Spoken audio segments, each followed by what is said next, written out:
little embarrassing, but I mean, in high school, I took all my advice for relationships from TV shows. I mean, it was the easiest source of information. You watch a guy and a girl interact, you watch the chase, the manipulation most of the time, and unfortunately, I thought that's how relationships were. I mean, I can't tell you how many relationships I screwed up just because I thought I was supposed to behave a certain way because I saw it on some high school drama.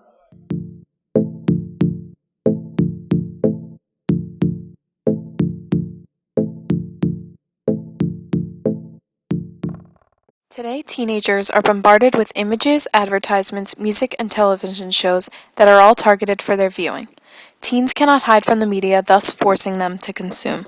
Television shows come up with ridiculous ideas and fake identities to get teenagers' attention. But once they have them hooked, they give no sign of consequences to the dishonest behavior they portray. I specifically look at the popular teen series Gossip Girl and aim to understand the viewer's perception of the show. In this video, I argue that teen media has the potential to have a negative impact on viewers. I find this through evidence of a content analysis of the teen television series Gossip Girl, focus group, and student interviews. Gossip Girl is an American teen drama television series based on the book series of the same written name. The series is narrated by the all-knowing blogger Gossip Girl and revolves around the lives of privileged young adults on Manhattan's Upper East Side in New York City. Through content analysis, I determined that Gossip Girl puts forth persuasive, powerful ideals that leave viewers susceptible to impressions and emulation. As I analyzed and watched each episode, I kept in mind the audience this show targets. For analyzing the content, I also kept track of what kinds and how many problematic things can be found in an episode in order to see its impact on the viewer. I then conducted a focus group with 2 students at the Winter Park 9th grade center. I showed them clips from the 4 different episodes I analyzed from Season 1 of Gossip Girl. I then asked them questions pertaining to each clip to better my understanding of how they process the characters' behaviors. I also interviewed 3 Rollins College students to get their perspective on how they consume television while growing up and what they find now while watching. If taking relationship advice like boyfriend and girlfriend is bad, then you should definitely not take friendship advice from television. I mean, I definitely learned that lesson the hard way. I mean, you don't need, there's just constant examples of like girls cheating on their like best friends with their best friend's boyfriend, and I mean, competing with each other, and it doesn't have to be like that, but unfortunately that's just all television portrays, is the drama aspect of it. I mean, too many people like to think that that's how you're supposed to behave in real life.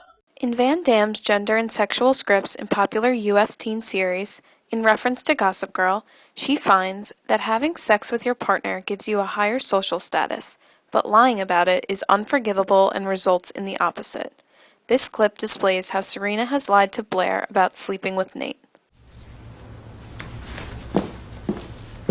Well, they're not traditions if they're new.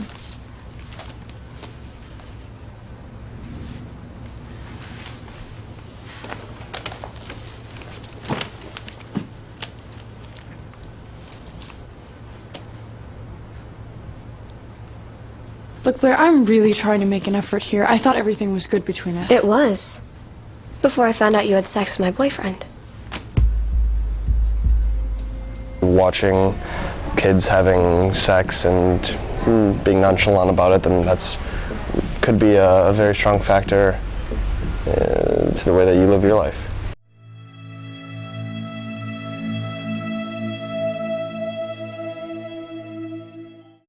This clip is an example of the conniving behavior that occurs in the show.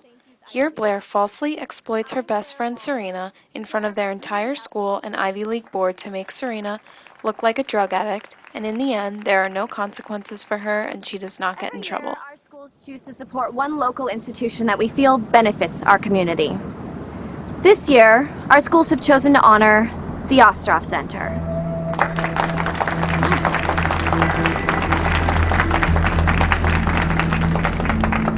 This semester, our choice is a very personal one, because the center has helped one of our own. What is going on here? It's because of their excellent program, which aids so many young addicts and alcoholics, that a student here with us today is clean and sober. at least for now. Can I please have Serena Vanderwoodson join me on stage? Spotted at the Ivy Week mixer, S&B's last stand, and only one gets out alive. Better take cover. That would be like a good way to react to something or to take revenge out on somebody, but it's not. People watching this, like, I think it's a little exaggerated, but I think people in a way do out their best friends for their benefit. That doesn't show realistic consequences because I can't give you any examples off the top of my head, but like whenever someone does something, like in the old 90s sitcoms, the kid would steal something and he'd have a talk with his parents. And then that'd be the end of the show and they learn their lesson. But in reality, if you steal something, that will probably be on your record for the rest of your life. And that, you know, gives kids a false sense of security.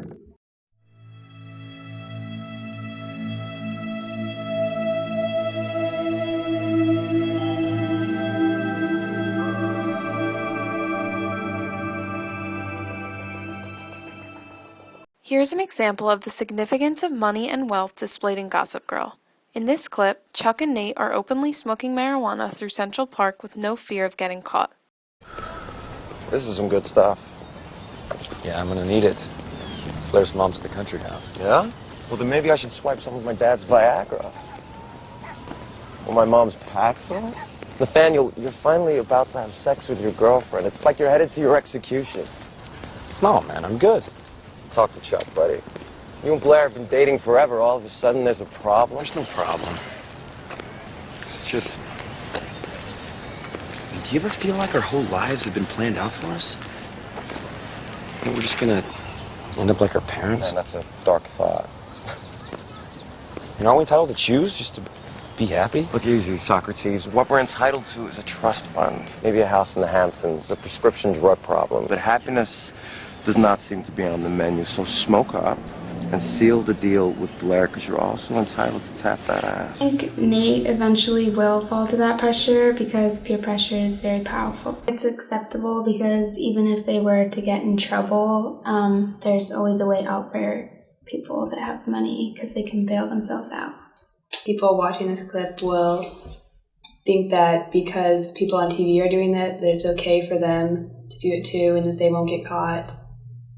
Characters drinking on TV, they show all the fun aspects of it, like the partying and like, oh, like maybe a girl gets drunk and you get to have sex with her, great. But it doesn't show like, okay, maybe you got, like, I mean, rarely does it show like, okay, cool, you got an STD, or like, hey, she got pregnant, good luck with that.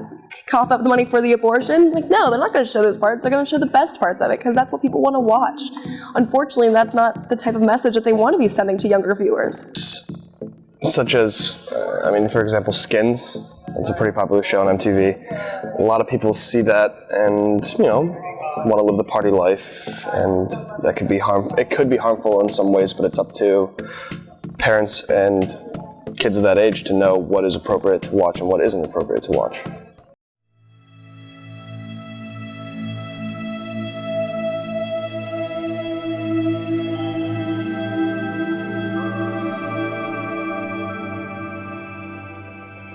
In Naomi Johnson's Consuming Desires, Consumption, Romance, and Sexuality in Best-Selling Teen Romance Novels, she found specifically in Gossip Girl that characters use clothing and cosmetics, often branded, as a competitive advantage over other girls in gaining the attention of their crushes.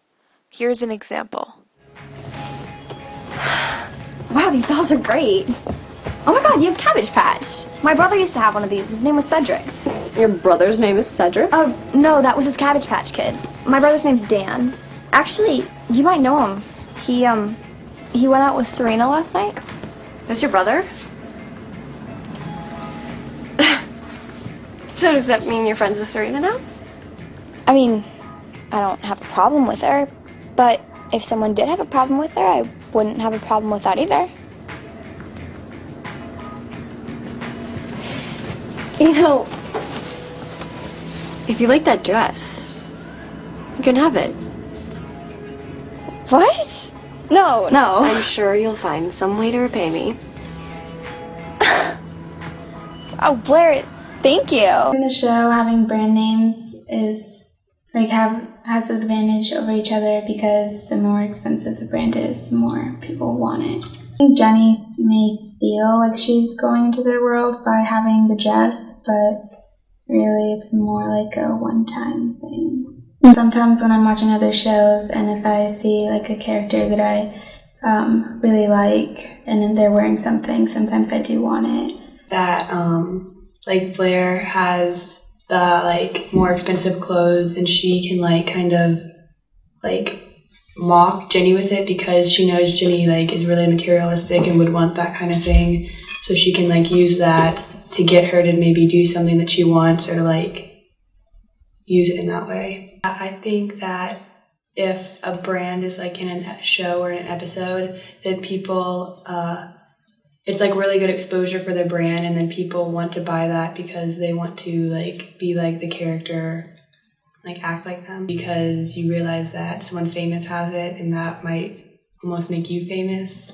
The average kid watches TV, he'll see some show, and he'll see people acting a certain way on a show, and he'll think that's how everyone like that acts. Like on The Big Bang Theory, everyone there is a nerd, so they'll think that every nerd is just a total absolute geek, when they don't realize there are shades of gray sometimes. This CNN clip states that young girls are now getting most of their education from the media that they consume.